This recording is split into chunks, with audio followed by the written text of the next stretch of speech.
about your fan tonight. Thank you, fan. Ladies and gentlemen, let's give it up for Connor! Give it up!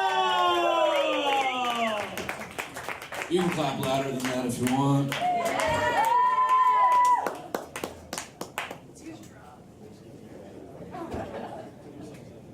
Is anybody here drunk? Yeah!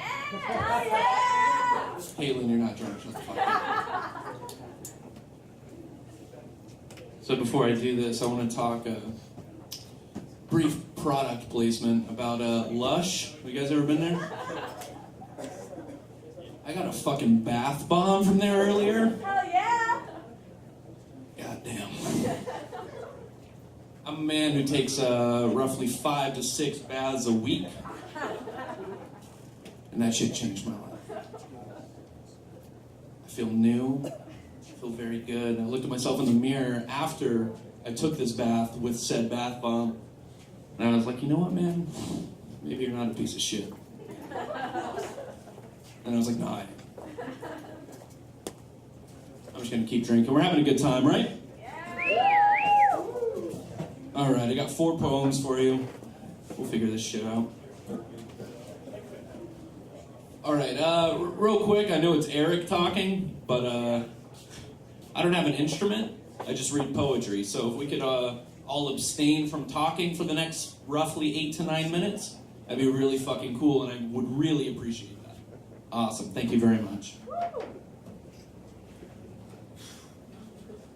This poem is called Worms Now, But Later. You and me, we're worms, sliding slow on countertops, over hardwood floors in search of sweetness. Halloween candy or Chinese takeout, wine spilled by the sink, circling down into the drain. Before we were moths, eating through Brooks Brothers suits and lace-trimmed panties, but we've been reborn. In our next life, we'll reincarnate as house cats, sitting prostrate and purring at the end of soft fingertips. We will be dachshunds serving no purpose but companionship to owners who ignore us. We could be beer cans, poured out and then crushed, fulfilling purpose, duty, without burdening others.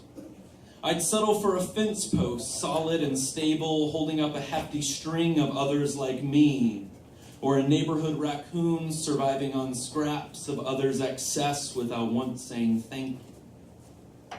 If we really fuck it up, we are doomed to be human at the beck and call of a faceless God who sits on a cloudy throne, dropping old banana peels, waiting for us to slip into mahogany coffins so that worms like you and me can shimmy into soil, knock through the cherry finish, and sneak into dine.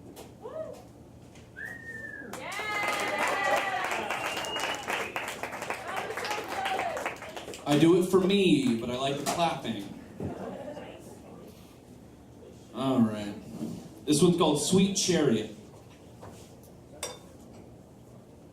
We good? Sweet Chariot, look as it swings low. Watch intently, let your eyeballs bleed. We all sang and asked for this with spotted vision, blurred corneas. Let the whites of our eyes grow until they consume us whole, faces, arms, sexual organs.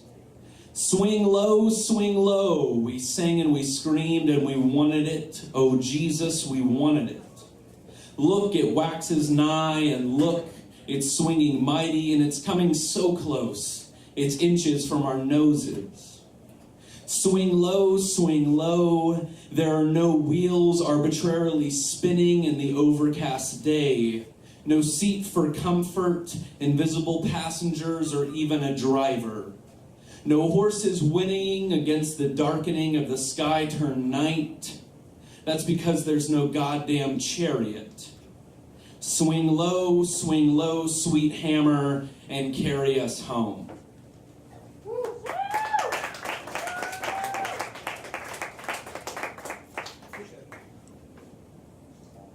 appreciate that.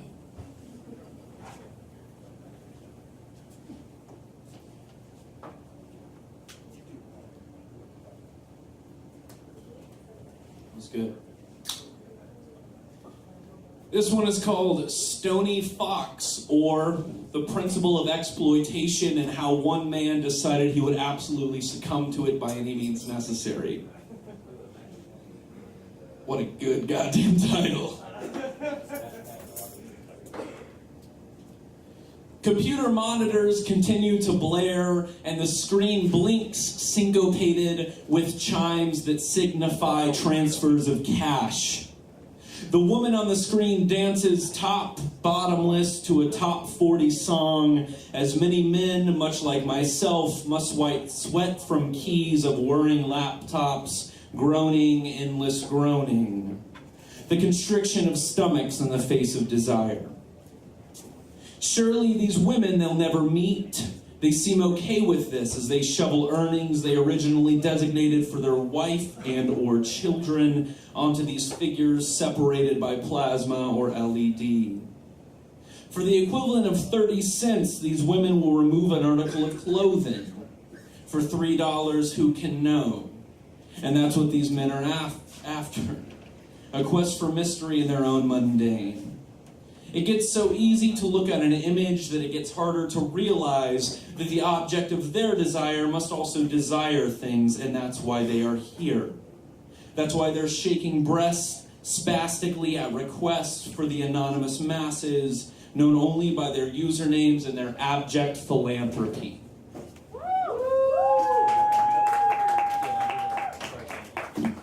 I spilled all over myself like a goddamn animal. So that was about cam girls. Does anybody know what I'm talking about? All right, all three of you are shitty people, just like me. So cam girls are people who get naked on the internet for money. Please don't Google that because of me. Fuck. Anyway, it's exploitative and you shouldn't fucking do it. And I learned that after probably 40 full hours of looking at them.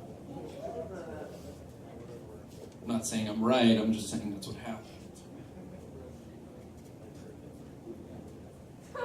Thank you. This one's the only happy one I have in this set. And it's about my buddy John, who I'm madly in love with. But he doesn't know that, and that's okay.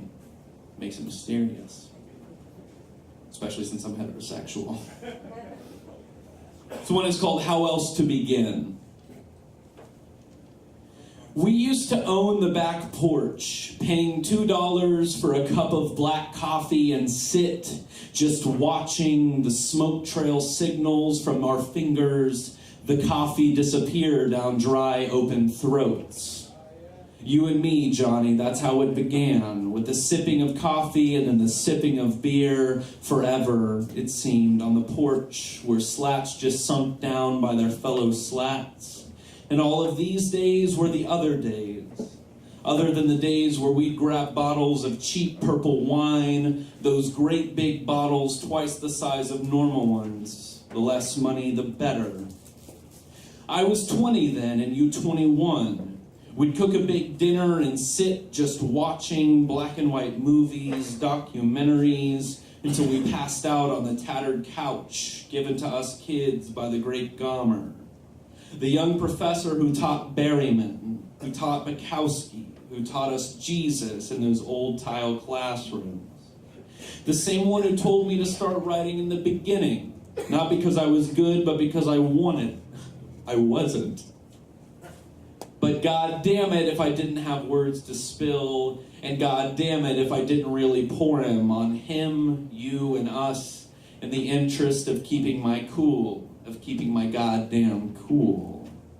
And that self-same couch is the one that we'd inevitably sleep on together, drifting towards each other in a deep red slumber, thinking of documentaries, black and white movies.